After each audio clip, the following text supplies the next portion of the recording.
بسم اللہ الرحمن الرحیم۔ معزز ناظرین السلام علیکم۔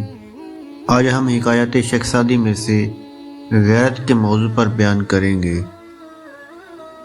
تمام نئے آنے والے دوستوں کی گزارش ہے چینل کو سبسکرائب کریں اور بیل آئیکن کو ضرور پریس کریں۔ ایک غیرت مند آدمی کو بخار چڑھ گیا، اس کو شکر کی ضرورت پڑی تو کسی نے کہا فلاں شخص سے تھوڑی سی شکر مانگ لاؤ۔ اس نے جواب دیا میرے لیے موت کی سختی اس ترش چہرے والے کی شکر سے زیادہ پسند ہے۔ مرنا گوارا ہے مگر مانگنا برداشت نہیں۔ عقل مند ایسے شخص سے شکر نہیں مانگتا جو سوال سن کر چہرہ سر جیسے یعنی سخت کر لے۔ دل کی ہر خواہش پوری نہیں کرنی چاہیے کیونکہ جسمانی آرام روح کا نور گھٹا دیتا ہے۔ انسان کو ذلیل کرنے والے نفس امارہ کو کوئی عقل مند بھی عزت نہیں دیتا۔ نفس کی ہر تمنا پوری کرنے والا دنیا سے نامراد ہو کر جاتا ہے۔ ہر وقت پیٹ کا تندور گرم رکھنے والا فقر کے دنوں میں بہت پریشان ہوتا ہے۔ زیادہ کھانے والا زیادہ بوجھ اٹھانے والا ہے اور کھانے کو نہ ملے تو پھر غم کا بوجھ اٹھاتا ہے۔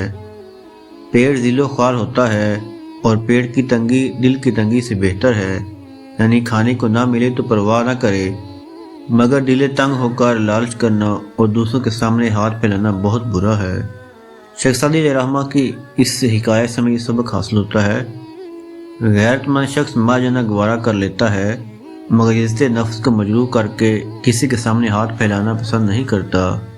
خدا کی پہچان اس شخص کو حاصل نہیں ہوتی جس نے اللہ کی تقسیم پر قناعت نہ کی۔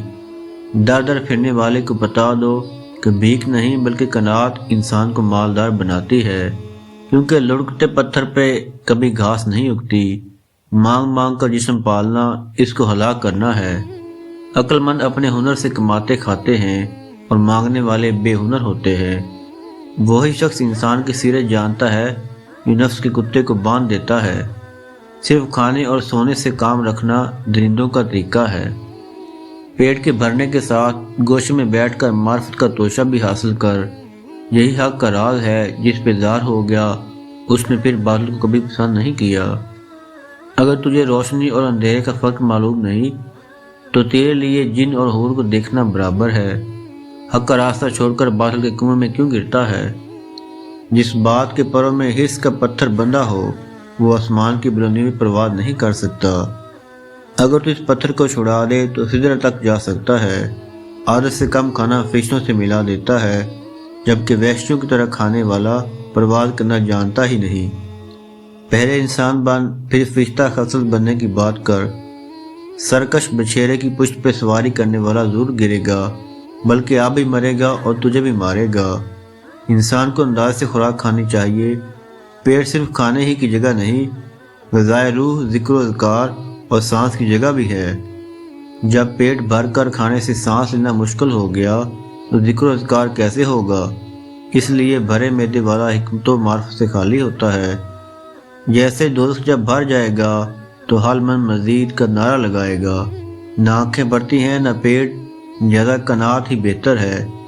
تیری روح کا حصہ تو مر رہا ہے اور تجھے گدھے کی فکر ہے۔ دین کے بدلے دنیا خریدنے والا گویا انجیل دے کر گدھا خرید رہا ہے۔ جانور جب بھی جال میں پھنستے ہیں لالچ ہی کی وجہ سے پھنستے ہیں، تو انسان ہونے کی وجہ سے ویسے تو اشرف المخلوقات کہلاتا ہے مگر دسترخوان کی طرف چوہے کی طرح لپٹتا ہے۔ مگر یاد رکھ، چوہا جس گھر کا پنیر کھائے گا اس کے پنجر میں پھنس جائے گا۔ تو بھی اگر غیر اللہ سے لالچ رکھے گا تو شیطان تجھے پھنسا لے گا۔ تمام نئے دوست سے گزارش ہے چینل کو سبسکرائب کریں اور بیل آئیکن ضرور پریس کریں۔ شکریہ۔